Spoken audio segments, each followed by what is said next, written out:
থালাপতি বিজয়, সেও কিন্তু একজন অমুসলিম, কিন্তু অমুসলিম হওয়া সত্ত্বেও আপনি একটাবার কল্পনা করেন তার নিরঙ্কুশ বিজয় হয়েছে, মুসলমানরা তাকে নিরঙ্কুশ ভাবে ভোট দিয়েছে। এবং আমাদের কেরালার যে বোন, হিজাবিয়ান যে বোন রয়েছে, যে হিজাবের জন্য লড়াই করেছিল, ফাতেমা আহলিয়া, 91 লক্ষ মুসলমানদেরকে যারা ভোটাধিকার কেড়ে নিয়ে মুসলমানদের বিরুদ্ধে যারা ষড়যন্ত্র করেছে, আপনি চিন্তা করেন আজকে তারা মুসলমানদের বিরুদ্ধে কিরকম ষড়যন্ত্র করতেছে। ষড়যন্ত্রকারীদের ষড়যন্ত্র থেকে যাবে তাদের কাছে, ওয়ামাকারু ওয়ামাকারাল্লাহ ওয়াল্লাহু খায়রুল মাকিরিন। তাদের বিধানসভার ভিতরে আপনি ফাতেমা আহলিয়ার মতো একটা নারী যখন, হিজাব পরিহিতা নারী, যে হিজাবের জন্য আন্দোলন করেছে, এই নারী যখন তাদের পার্লামেন্টে যাচ্ছে, সে কিন্তু সুবহানাল্লাহ বিহামদি, আল্লাহ তাআলা তাকে বিজয় দিয়েছে। এবং হিন্দুরা এত উল্লাস করেছে তার বিজয়ের পরে, যে তার বিজয় এটা আমাদের বিজয়, তার বিজয় যেন আমাদের বড় বিজয়, তার অর্জন যেন আমাদের অর্জন। মুহতারাম, প্রতিবেশী দেশে নতুন করে মুসলিমদের উপরে যে নির্যাতন হচ্ছে, এটা কি গাজওয়ে হিন্দের আলামত?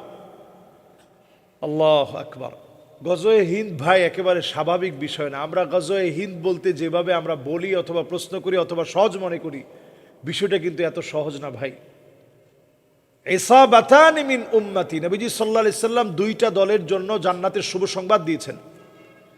এই দুইটা দল আখিরি জামানার, শেষ জামানার মানুষ হবে, যারা তাকজুল হিন্দ, তাকজুল হিন্দ যারা হবে, হিন্দের বিজয়ের জন্য যারা লড়াই করবে, হিন্দকে বিজয়ের লক্ষ্যে যারা জীবন দিবে, আল্লাহর রাহে কোরবানি করবে, চেষ্টা করবে, প্রাণপণ লড়বে, তাদের কথা নবীজি সাল্লাল্লাহু আলাইহি সাল্লাম শুভ সংবাদের ভাষায় বলে গেছেন।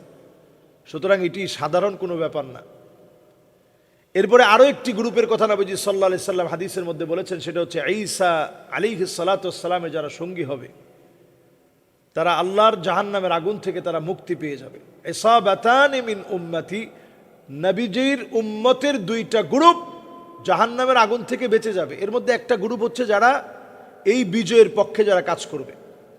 ইসিআরের মাধ্যমে 91 লক্ষ মুসলমানদেরকে যারা ভোটাধিকার কেড়ে নিয়ে মুসলমানদের বিরুদ্ধে যারা ষড়যন্ত্র করেছে, আপনি চিন্তা করেন আজকে তারা মুসলমানদের বিরুদ্ধে কিরকম ষড়যন্ত্র করতেছে। ষড়যন্ত্রকারীদের ষড়যন্ত্র থেকে যাবে তাদের কাছে, ওয়ামাকারু ওয়ামাকারাল্লাহ ওয়াল্লাহু খায়রুল মাকিরিন।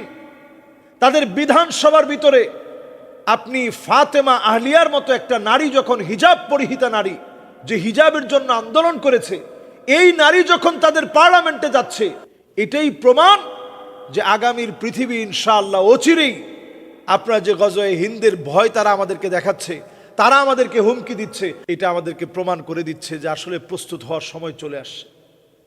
মুসলমানদের রক্ত পৌঁছায় যাবে টাকনু পর্যন্ত। টাকনু বুঝেন তো? এই টাকনু পর্যন্ত রক্ত পৌঁছায় যাবে এবং এমন অবস্থা হবে হাত্তা তুরাল আরদু দামান, গোটা দুনিয়ার ভিতরে মুসলমানরা মার খাবে। ওয়ায়াকুনাল ইসলামু গরিবা, ইসলামকে মানুষ সবচেয়ে দুর্বল বলে মনে করবে। এখন তো তাই মনে করা হচ্ছে। মসজিদের গেটগুলো যেইভাবে টেনে হিচড়ে বোল্ডোজার দিয়ে তারা ঘুরায় দিচ্ছে, যেইভাবে করে মুসলমানরা এখন তাঁবুর ভিতরে পর্যন্ত আছে, যেইভাবে করে মুসলমানদেরকে এখন কষ্ট দেওয়া হচ্ছে, ক্ষুধা যন্ত্রণা যাতনা চতুর্দিক থেকে যখন গ্রাস করে ফেলেছে, এই অবস্থা আমাদেরকে ক্রমশ বিপদের দিকে নিয়ে যাবে ভাই। সুতরাং এটা আমরা বলতেই পারি, নবীজি সাল্লাল্লাহু আলাইহি সাল্লামের ভবিষ্যৎবাণী অনুযায়ী আমরা যেন অন্তত ঈমানদারদের সাথে থাকি। কোরআনুল কারীম আল্লাহ তাআলা বলছেন, ওয়ালাউ আন্না আহলাল কুরা আমানু ওয়াত্তাকাউ লাফাতাহনা বারাকাতিম মিনাস সামা لفتحنا بركات من السماء والأرض। আল্লাহ রাব্বুল আলামিন বলছেন, যদি তোমরা, জনপদের লোকগুলা যদি ঈমান আনতো, জনপদের লোকগুলা যদি আল্লাহকে ভয় করত, লাফাতাহনা বারাকাতিম মিনাস সামা, আকাশের দুয়ার আমি আল্লাহ তাআলা উন্মুক্ত করে দিতাম, অজস্র বরকত আমি আল্লাহ তাআলা ঢেলে দিতাম, অজস্র নিয়ামত আমি আল্লাহ তাআলা খুলে দিতাম। সুতরাং আমরা যদি নিয়ামত পেতে চাই, আল্লাহকে ভয় করে ঈমানের পথ ধরে হাঁটতে হবে। ঈমানের পথেই আল্লাহ তাআলা বিজয় দিবেন এবং এই বিজয়টা একেবারে সন্নিকটে। আমি মনে করছি যত তারা হুমকি ধুমকি দিবে তত বেশি বিজয় সন্নিকটে আসবে।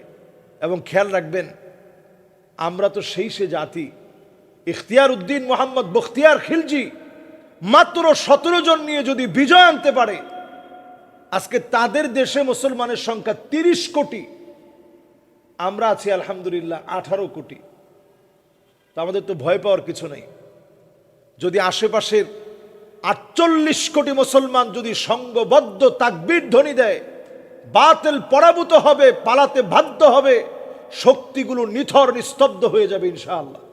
এজন্য আমি আপনি প্রত্যেকেই ইমানের পথে আছে কিনা এই সময় অন্তত এইটুকু জাজ করেন যে আমি আপনি ইমানের পথে আছে কিনা, তাকওয়ার পথে আছে কিনা। থালাপতি বিজয়, সেও কিন্তু একজন অমুসলিম, কিন্তু অমুসলিম হওয়া সত্ত্বেও আপনি একটাবার কল্পনা করেন, তার নিরঙ্কুশ বিজয় হয়েছে, মুসলমানরা তাকে নিরঙ্কুশভাবে ভোট দিয়েছে। এবং আমাদের কেরালার যে বোন, হিজাবিয়ান যে বোন রয়েছে, যে হিজাবের জন্য লড়াই করেছিল ফাতেমা আহলিয়া, সে কিন্তু সুবহান আল্লাহ বিহামদি, আল্লাহ তাআলা তাকে বিজয় দিয়েছে। এবং হিন্দুরা এত উল্লাস করেছে তার বিজয়ের পরে যে তার বিজয় এটা আমাদের বিজয়, তার বিজয় যেন আমাদের বড় বিজয়, তার অর্জন যেন আমাদের অর্জন। তো এইটা কিন্তু প্রমাণ করে দিচ্ছে সামনের একটা সময় আসবে, সারা ভারতের ভিতরে তাদের পতনের ঘণ্টা বেজে যাবে, সারা ভারতের ভিতরে তাদের পতনের সময় একেবারে ঘনিয়ে এসছে। এবারে তাদের এই জুলম এবং নির্যাতন, তারা যেভাবে মুসলমানদের উপর অত্যাচার করছে, মুসলমানদের ঘরবাড়ির মধ্যে আগুন দিচ্ছে, মুসলমানদেরকে মারছে, মুসলমানদেরকে পুড়াচ্ছে, এই পুরো বিষয়টা কিন্তু এখন প্রমাণ করে দিচ্ছে যে এই অল্প কয়েকজন যারা সংস্কারপন্থী, যাদেরকে মানুষ একেবারে মন থেকে ভোট দিয়েছে, তাদের বিজয় মানি, ফাতেমা আহলিয়ার বিজয় মানি হচ্ছে নতুন একটা সম্ভাবনার দ্বার উন্মুক্ত হওয়া।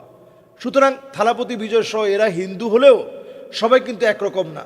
তারা যেইভাবে মুসলমানদের উপরে আক্রোশ ছড়াচ্ছে এবং আমাদের দেশে হামলা করার জন্য তারা বিভিন্ন রকমের কথা বলছে, কটূক্তি করছে, আমাদের দেশকে ছোট করে তুচ্ছ-তাচ্ছিল্য করে কথা বলছে, আমাদের দেশে ট্রাক গেলে তারা আঘাত করতেছে, এই সবগুলো কিন্তু পতনের ঘণ্টা তাদেরকে বাজিয়ে দিবে। কাজেই এই সময়ে আমাদের মুসলমানদেরকে, অন্তত যারা সেখানকার মুসলমান আছেন, মুসলমানরা ঐক্যবদ্ধভাবে এবং যারা মুসলমান হিসেবে নিজেরা জুলমের শিকার হয়েছেন, ঐক্যবদ্ধভাবে নিজেদের হাতিয়ার, নিজেদের শক্তিকে একত্রিত করে তাদের বিরুদ্ধে নিজেদের চেষ্টাকে চালিয়ে যেতে হবে। এবং খেয়াল রাখতে হবে কোনোভাবে যেন অধিকার থেকে আমরা বঞ্চিত না হই, এই অধিকারের ব্যাপারে সজাগ থাকা লাগবে। যে বা যারা যেখান থেকে আমরা দেখছি, আমরা প্রত্যেকে ছড়িয়ে দেওয়ার মধ্য দিয়ে আমরা সংঘবদ্ধভাবে জালেমদের বিরুদ্ধে আমরা প্রতিবাদ গড়ে তুলব। আসসালামু আলাইকুম ওয়া রাহমাতুল্লাহি ওয়া বারাকাতুহু।